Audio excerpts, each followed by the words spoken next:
Right, ladies and gentlemen, how you doing? It's your boy JT. Just wanted to do a quick sound check and line check. We have some things that's happening in here in the spot, and we want to make sure that we are all set up and good to go. So we're going to do a little quick um, screen share with one of the projects that I have worked on and had the pleasure of actually teaming up with a couple of guys. Um, One in particular is Adam Hawley, and the other guy who is a great, phenomenal keyboardist and writer himself. He plays with just about everybody out on the West Coast to the East Coast, but mainly West Coast. Carnell Horrell, such a good brother, cool brother.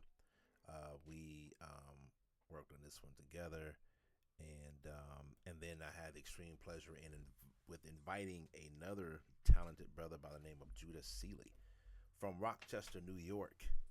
So this was a really cool, fun project. This one is called Late Night.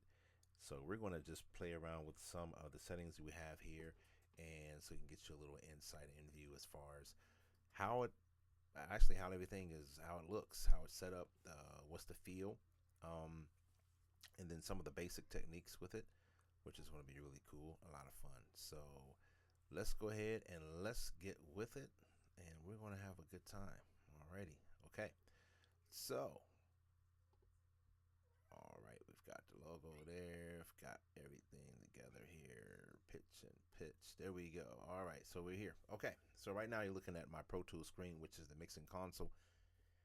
In this console, we have these different tracks here. I was actually kind of headlining some of these off for us, but let's go ahead and finish doing these. They're labeled a certain kind of way, so I wanted to kind of make them a little bit more um, simple for you so that you can kind of follow along with what we have set up.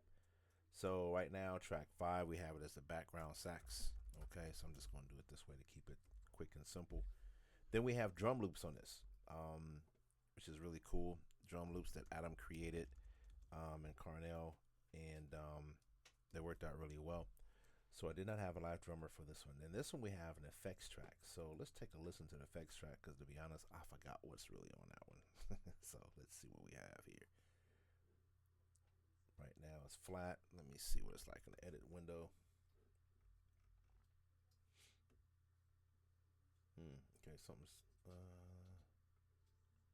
yeah, it's just a little something every now and then. Here it is here. So let's see. Oh, okay. Symbol crescendos. All right. Cool.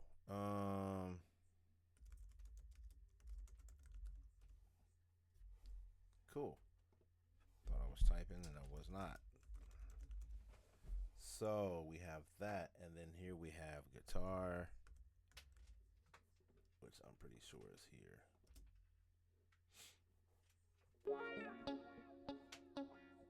Yep.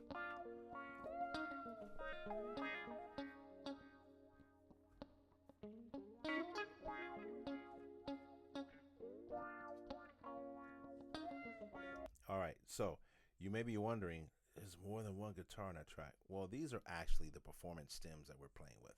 So this is not the actual original tracks for the recording that we used when I created the song. These are performance tracks, some stems. So this is really actually kind of good, so you can kind of see both ways of doing this, having it set up. So here we go. Lead saxophone on this track, on track 9. This one, drum loop. I'm gonna do drum loop 1 on this one. Over here is percussions, I'm pretty sure. Yep. So we got some perks there.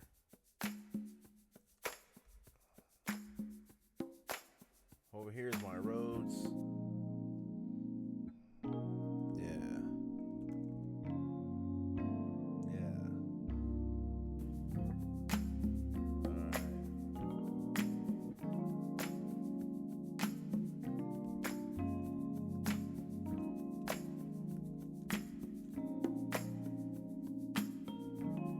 All right. Okay. So we have pretty much everything set up and lined up. I made a couple groups over here just to be playing around with it, but We can get into that a little bit later on. But anyway, we have it set up currently where we have the tracks, the stems are ready to go, and now we can go ahead and play around with these volume wise. As you can tell right now, I have everything flat, zeroed off, and typically for stems, it really depends on when you're playing live. Really depends on what the musicians or the band needs in their monitors.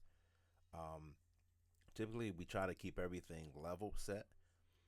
Every now and then, you may have somebody that say, "Hey, can you bring that guitar up just a little bit, or can you bring up that click track just a little bit, or whatever?" Right? So we have the option in doing that. A lot of times, what you see is you have people and artists that are coming to a show with performance tracks or stem tracks, and it's all an MP3 file, right? Or maybe a WAV file, but it may be just like one. Everything is on a file, so you really don't have the luxury or the opportunity to edit those different tracks in that performance track, right? Why? Because it's like TV track. It's already static level set. There's no way you can really go in and change the levels on any of the instruments. So typically what we like to do is we like to run this thing like through Ableton Live or something like that on the stage with a laptop, phone, or iPad or whatever, tablet.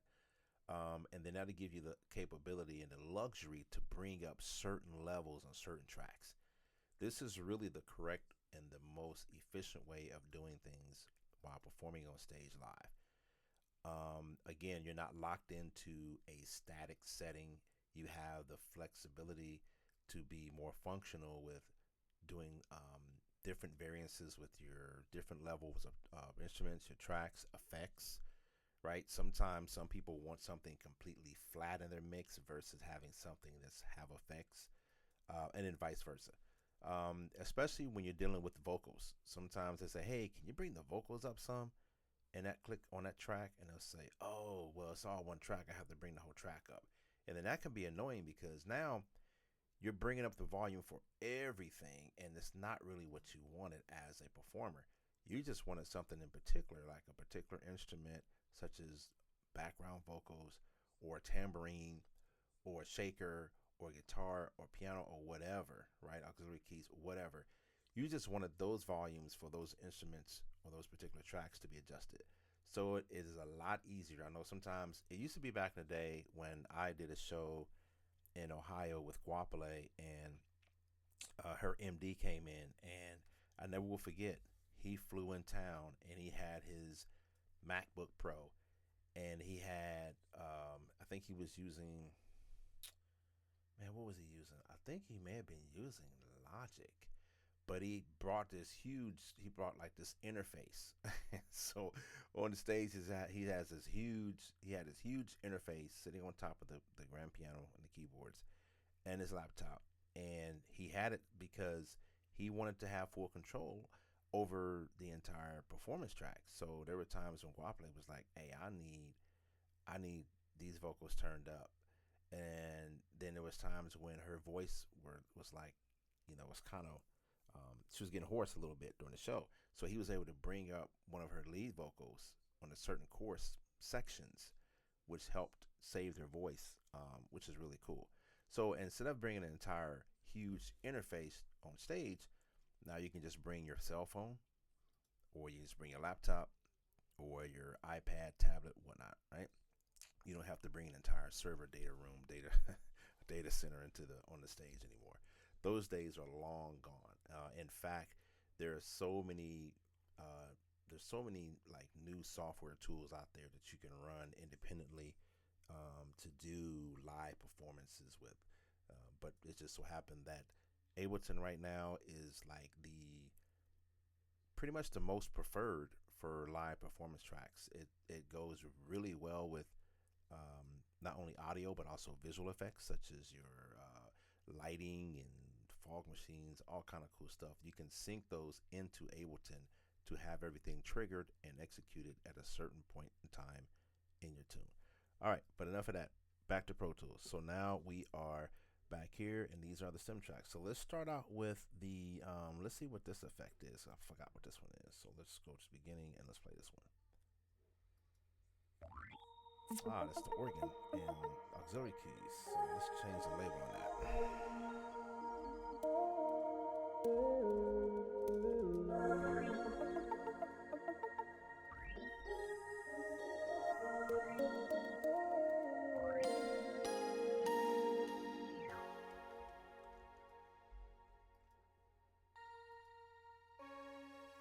Okay, so if you notice on the edit window here, we don't have really any automation.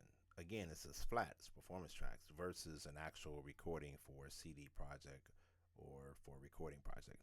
These are performance tracks.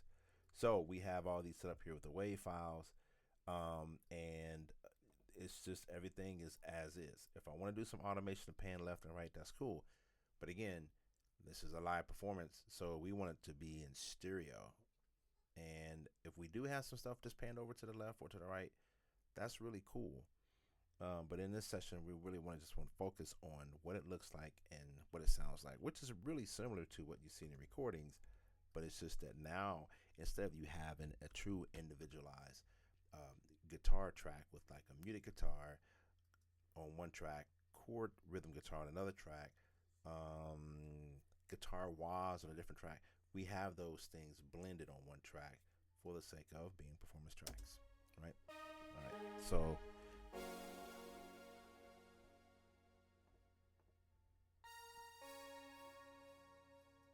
all right. Okay, that's what that is. So let's go to baseline, and I'll bring the percussion line too. This is a real live bass, electric bass.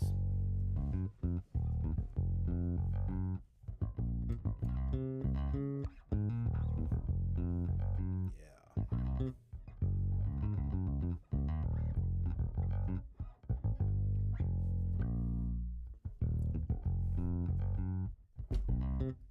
Oops.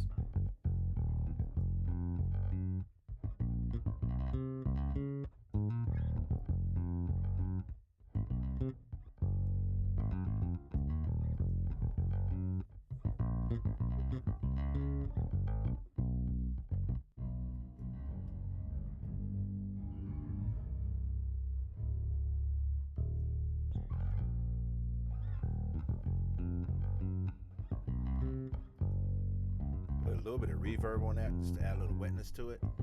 But again, it's live, right? So that's another thing too to bring your attention for notation. What you put on your stems, preferably, is going to really impact the location of where your show is. You may be in a venue where the acoustics are really tight, or you may be in a venue where the acoustics are very wide open with like a high ceiling or with no treatments, or it's just concrete walls, concrete floors, concrete ceilings. Stuff is bouncing all over the place. So you really want to be careful if you're able to control your stem tracks. You know, a lot of times you want them to be how they are. Now, if it's, you've got your recording and it's on the radio, people purchase the songs and this is how it sounds, then so be it. Then that's where it should be. But for the most part, a lot of times, especially in smooth jazz and some of the different the lighter R&B groups, not heavy R&B, because a lot of heavy R&Bs, they stick true to their game with whatever effects. Sometimes they add even more, to be honest. But in the smooth jazz game, a lot of times, you want to keep things pretty simple, pretty clean. You don't want to add too much on it. Like, again, unless it's a special song recording that has a lot of effects and it's out there and it's hot, it's a hit, people love it, they purchased it, then you need to give them what they expect to have from that particular tune. But for the most part, you really want to be careful, because you may wind up in a place where you add up, you put in some reverb here, you put a little delay there, and you go to this venue that you really don't know anything about and you start to perform, and then all of a sudden your sound effects sound like a mess because things is just all over the place. So you won't be able to really allow your listeners to enjoy the full experience of the fullness of your performance track with live instruments and live vocals and whatnot, right? So that's very key. So you want to make sure to do that. I'm only doing this just for demonstration purposes. Personally, I would not recommend that you would add effects on your performance stem tracks again, unless it calls for certain special occasions. Okay, so I just want you to hear the difference with and without the effect. I'm gonna put the drum loops in. Hold on, not yet. Let me do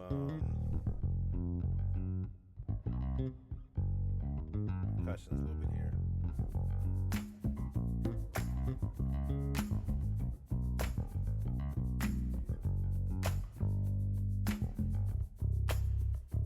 Now the first drum loop, the bottom, this is a muffled one. This is like that stuffed radio type of tone. It's like a closed vibe. I'm gonna turn the bass off so you can hear the first drum loop. That drum loop is like that closed, you know what I'm saying? It's like that closed, it's muffled, but it's intentionally muffled to add a layer of thickness, but a little bit of mono type of effect, if that makes sense, with the drums, with that loop. It's just that bottom part. It adds a little more thickness to the bottom part, but it was really, it's really cool to have it on there. Let me go here.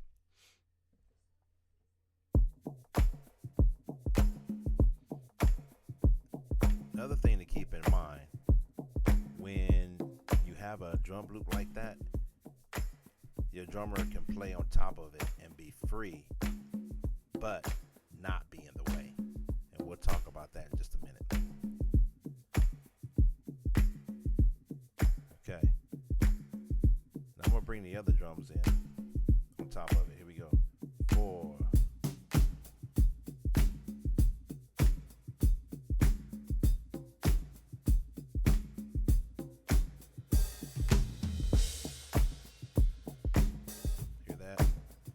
Drum on top of it.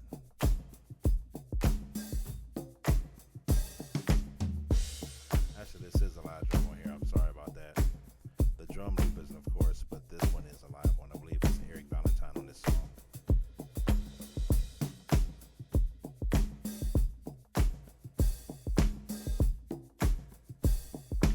So you hear the difference. You hear where you've got the intentional mono muffled drum loop on one track, but the live drums playing on top. Now, when you just run the mono drum loop itself, I call it mono drum loop itself, and then have another live drummer on top of that on your show, talk about fire. Because again, that drummer's good, they played with loops before, they know that they have freedom to really make it pop and come alive and do a little bit, but still not be in the way of the groove. Because if you do too much, you mess up the groove, you disturb the groove. Like the system, don't disturb this groove, right? You disturb the groove, and then you're causing like a ripple effect in there, so that throws everything off. So you want to make sure, like when you're doing stuff like this, whoever the drummer is, first of all, they play with loops before, they're familiar with loops. And another thing is that they know the difference between, or they know when to play something and when not to play something. They know not to disturb a groove, to let it breathe. That is so important. All right.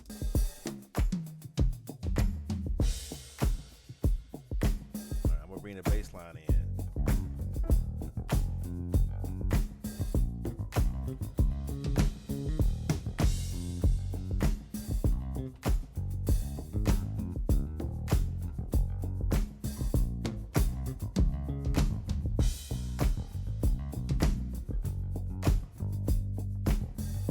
Groove, bass players in it.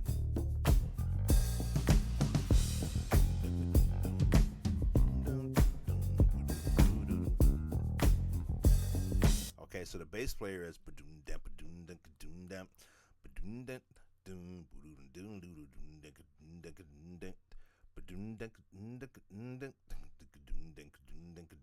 and then you hear the drummer reply back with a couple toms rolls.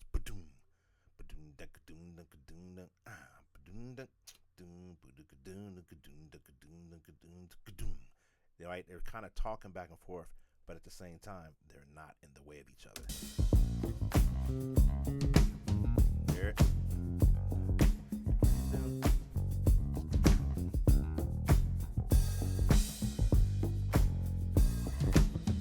All right, so now let's hear that with the Rhodes. Again, this is more of a performance stem type of demonstration, but at the same time, understanding groove. All right, here we go.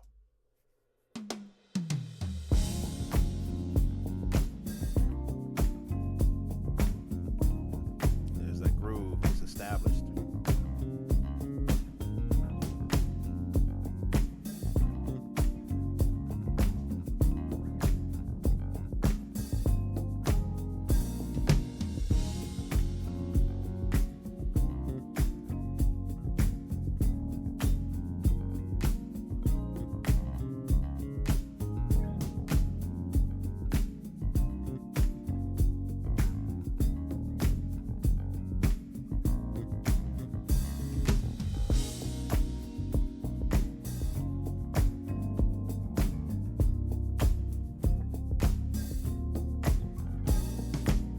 So in that change in the bridge, as he's coming out of the bridge, the bass player changes his syncopated notes to half notes. Ba-doom, 2, 3, 4, 1, 2, 3, 4, and it goes back into the groove, then run. So these different changes mean a lot with songs, with feel, with expressing the groove, with really being able to kind of penetrate through that firewall of complexity to establish a clean groove, right? So let's bring the guitar. I'm gonna take the Rhodes back off for just a quick second. So let's bring in the guitar. Hear the effects on this.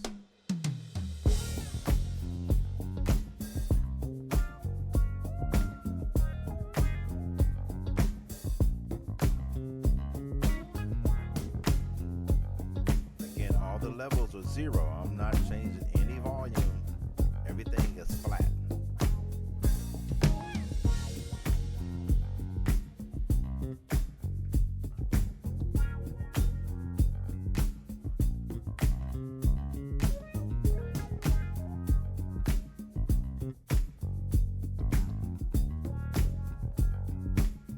Go to the change. There it is. Half notes. 1, 2, 1, 2, 1, 2, big long. Yup.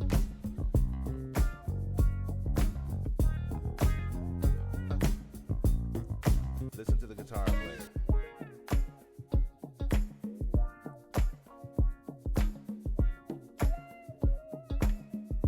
It's got a little bit of wah, rhythmic guitar, and mute guitar. Effect. Yeah.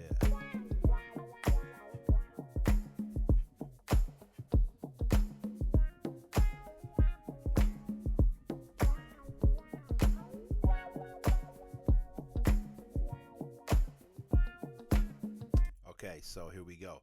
So this is so super duper dope and cool because Adam, who's really good at doing this kind of stuff, he did the wah, he did the rhythmic chord, he did the mute, he's got certain effects on there.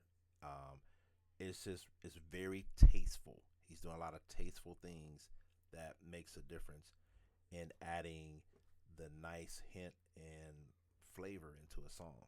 So let's go back to this. I'm going to do let's bring that chord back in here. Actually, let's bring in the effects. Let's do that.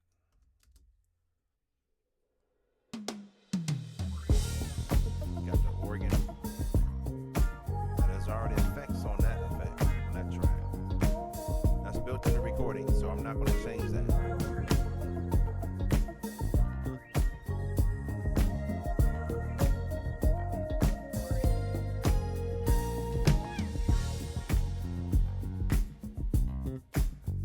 Bring the Rhodes back in.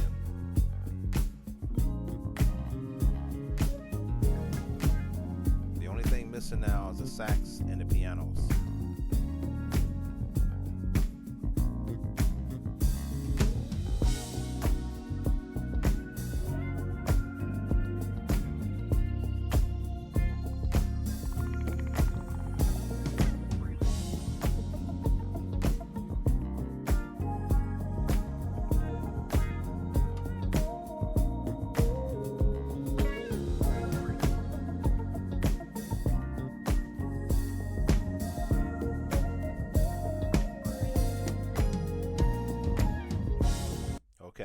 So that's everything except the saxes and the piano. So again, it's performance tracks, stem tracks. This is what it is. Some people asked about, hey, what is that?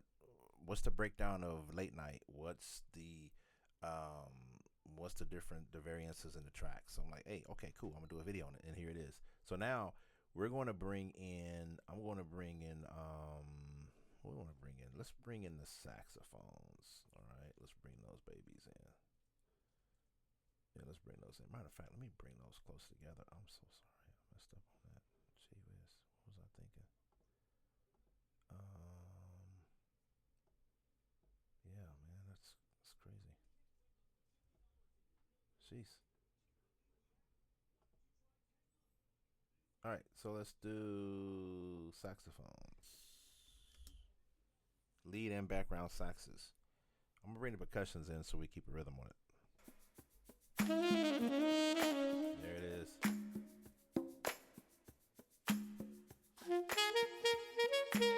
That's the lead sax.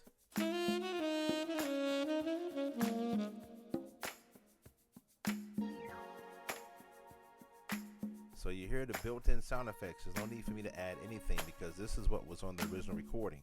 This is what we wanted. This is what we added. This is what we engineered and produced it to be.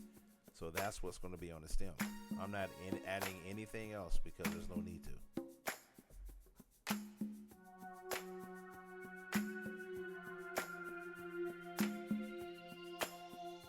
All right, sax is coming back in.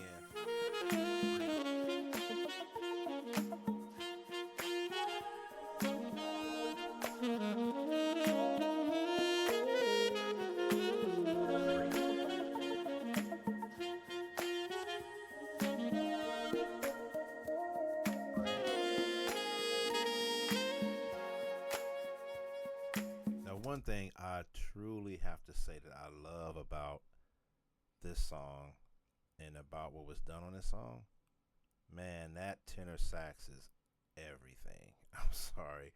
I love alto. I do like it. I also I love soprano, but it's something about a tenor sax that does it for me. When he picked up and chose to do the tenor sax on this, I was like, yes, yeah, brother, that's it, man.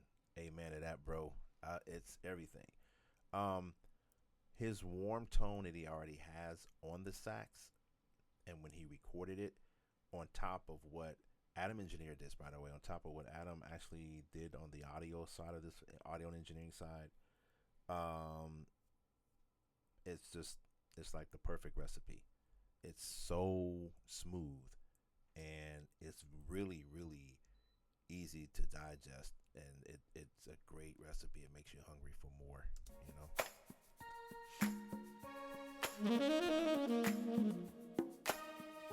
Turn this off. Hear that? The effects are already there.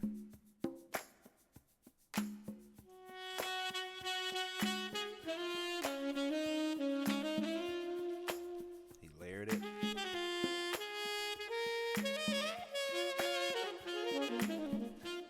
Real smooth and soft, but with effectiveness, with intent, with emotion.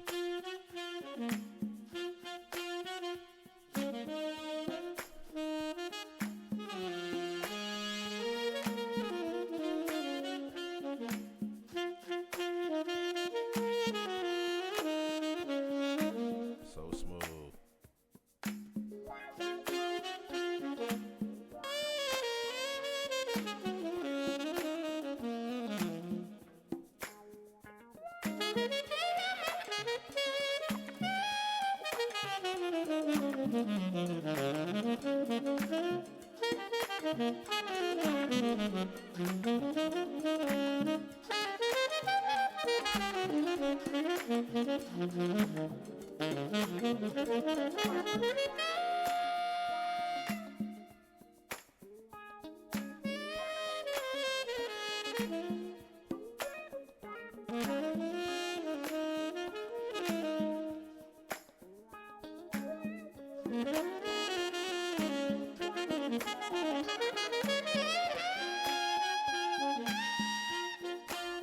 Yeah.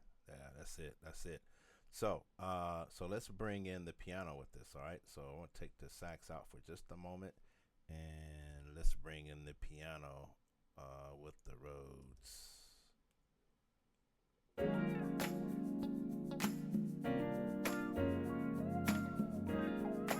All right. Yeah. Play JT.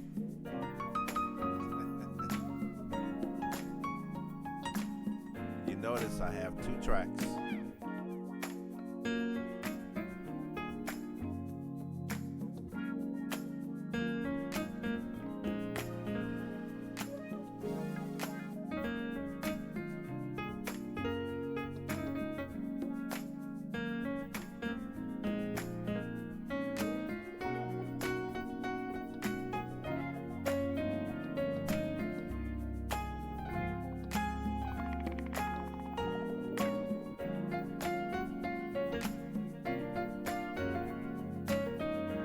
So what I did on my tracks, I had a lead piano track and I had a background piano track.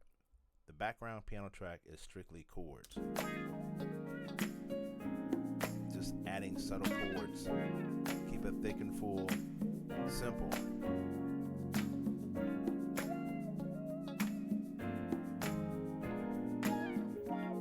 know what I'm saying? That's it. I got my lead piano back in.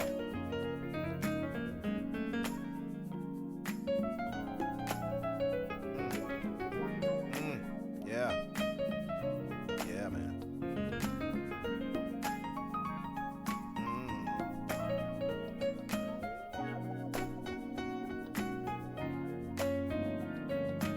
Background sax, bass line actually.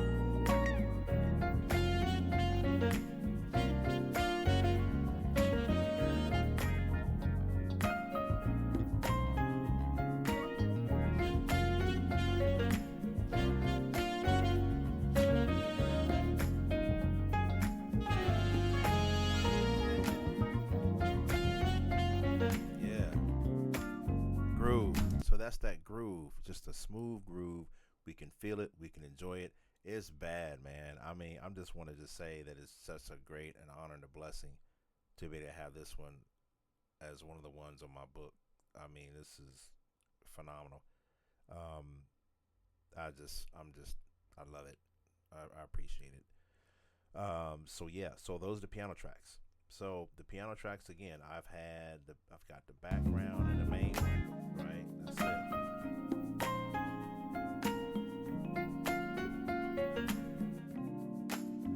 You know, keep it simple.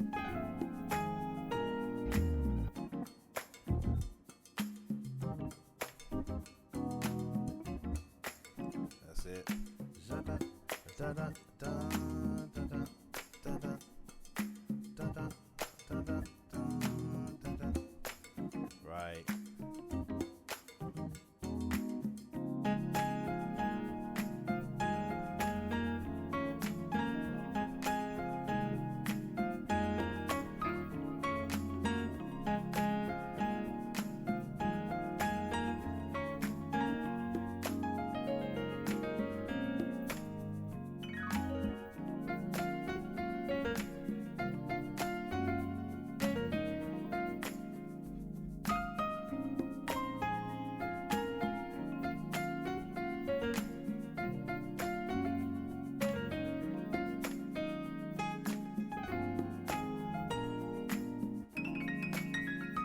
Yeah. Yeah.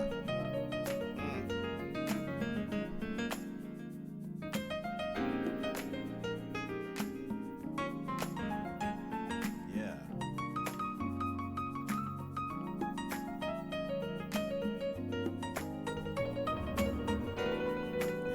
Key change.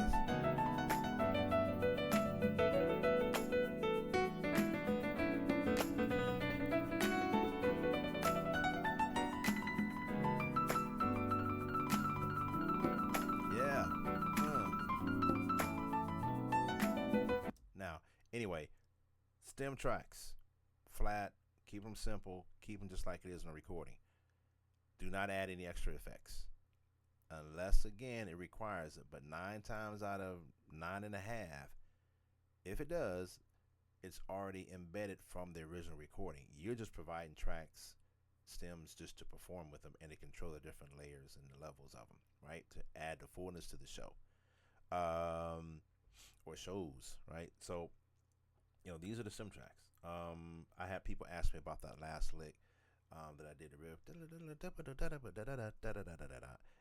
because people notice it's like, oh yeah, you and Judah, man, y'all, you guys, y'all hit that at the same time. Like, oh yeah, okay, this is the part I'm talking about, right here. So that part right there, I did it. I sent the track to Judah. Judah, it was like, I'm doing that with you, and it adds layer, it adds depth to it. So it's a lot of fun. So when you're recording music, have fun. Don't be so stiff and so tensed, because that tension creates complexity and it comes through your music. You want to be relaxed. You want to be free. You want to be loose. Um, you want to breathe. So when you do that, what you put out or produce from yourself goes into your music, into your recording. And it's so very true. Stanley Jordan had mentioned that. I watched a documentary on him, or an interview rather, on him. And he was talking about tension when you're playing, about loosening up, about breathing, about relaxing, calming yourself, clearing out your space, right? So that you can bring forth music properly from within. And that's so very true. So very true. So if your mind is cloudy with arguments, or with problems, or with some kind of disturbance or bad energy, that will clog, interrupt, and interfere with you producing, creating music.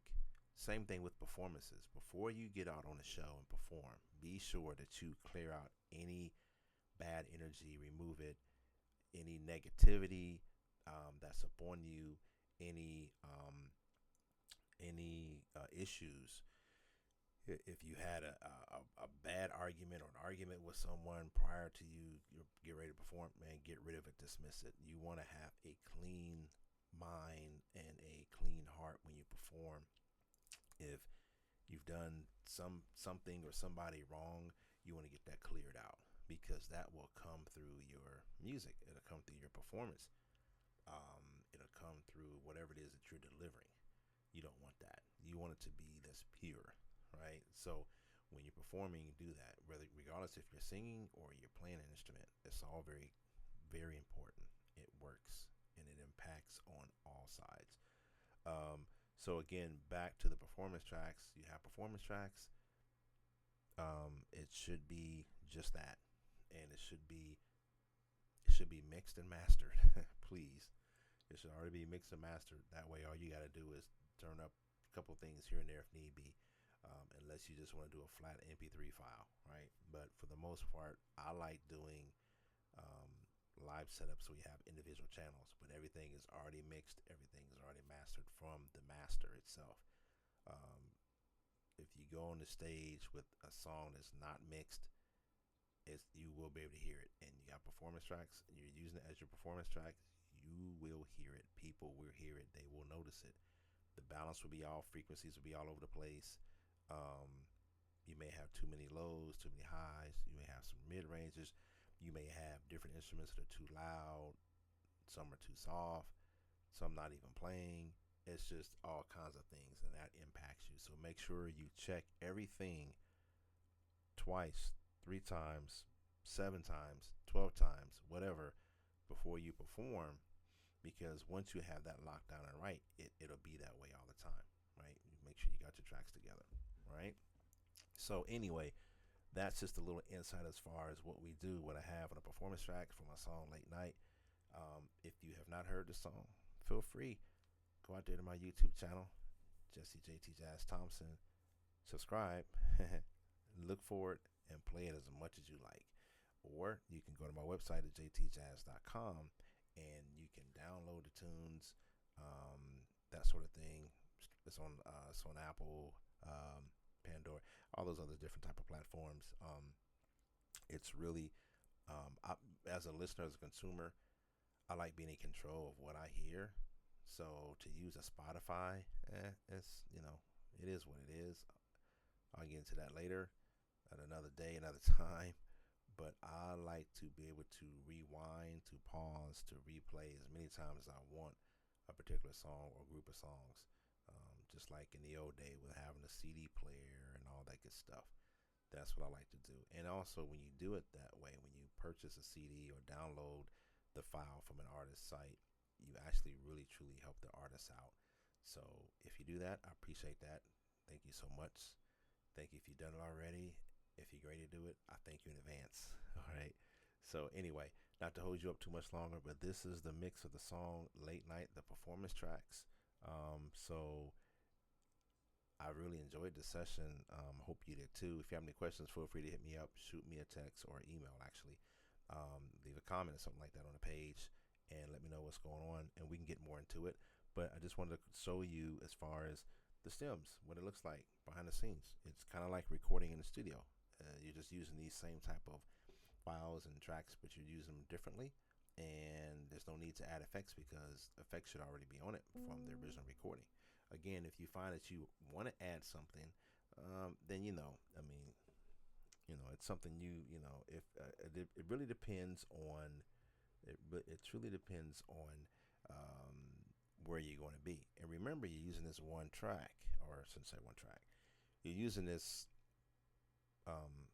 performance track or tracks for multiple venue locations. So every venue is not going to be the same. So you start adding stuff and then it's like, oh man, that's too much. Or, oh, I didn't mean to do that, right? It's just, if you keep everything level set, keep it natural the way it's supposed to be from the recording, you'll be fine. It should adjust and adapt to every environment. You may have sometimes you need to turn the volume up a little bit or down. But if you have everything already level set with no extra added effects, you should be good. If you find out a track is somewhat too loud because of the effects that's built into it, just simply turn it down. And you can do that through different tools. Again, Ableton, Logic can do it. Pro Tools can do it. Cubase can do it. Some of these other free softwares that's out there, they're capable of doing it as well. I think Adobe and some others are capable of doing the same or similar thing anyway. But again, just make sure you use the performance tracks from your mix master and just from your mix, and just use those and have them individualized, and you'll be fine and you'll have a great show. All right. So meanwhile, you all have a wonderful night. Thanks for tuning in. Thanks for listening, watching. Again, you have any questions, shoot me a comment or email. All right. And I look forward to seeing you all again soon, and in a city near you. We're going to kick off some concert dates here starting in June. So we will be on the road, and from June through the rest of, well, I'll take that back. From June all the way through parts of September. And then I'm sure there'll be some other things that are popping up that are actually pending as we speak for November and December. So I look forward to seeing you all. Thank you for your support, and make sure to keep the music alive. All right, and be blessed. I'll see you. Talk to you soon. Let's hit this one more time, at least a little bit of it.